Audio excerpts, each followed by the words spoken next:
Hey everyone, welcome back to another deep dive into bioethics. Today I'm tackling a big one, autonomy versus paternalism. So grab your notebooks and let's get started. First up, autonomy. It's a foundational concept in bioethics, and simply put, it's about people having the right to make decisions about their own lives. Immanuel Kant, the famous philosopher, described autonomy as the ability to govern oneself through rational decisions. In the healthcare world, this means patients have the right to make informed choices about their treatment, even if those choices don't align with what their doctors think is best. Now let's talk about paternalism. This is when someone overrides or interferes with another person's decisions for their own benefit, often without their consent. In healthcare, this can happen when a doctor makes decisions for a patient, believing it's in the patient's best interest. There are two types of paternalism, weak and strong. Weak paternalism applies to cases where a person's autonomy is diminished. Think of situations where someone isn't fully capable of making informed decisions, like a person with severe mental illness or a child.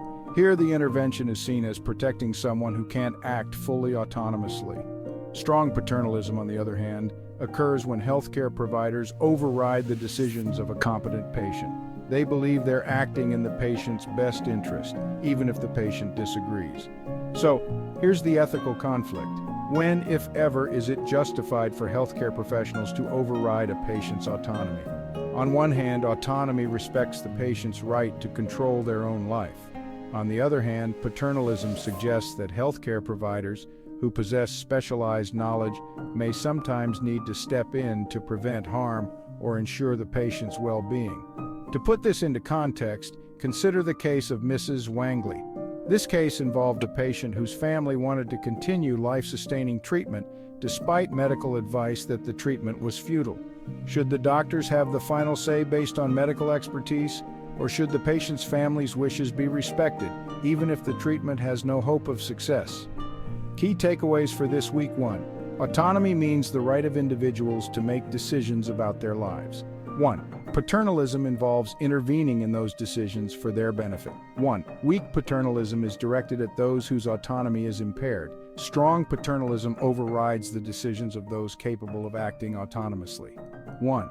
The ethical challenge is determining when it is appropriate to prioritize paternalism over autonomy in medical practice. As you reflect on the readings and cases this week, think about the ethical balance between respecting patient autonomy and the moral responsibility of healthcare professionals. How do we navigate these conflicting duties in real-world medical situations? Thanks for tuning in. Don't forget to like, subscribe, and share your thoughts in the comments below. See you next time.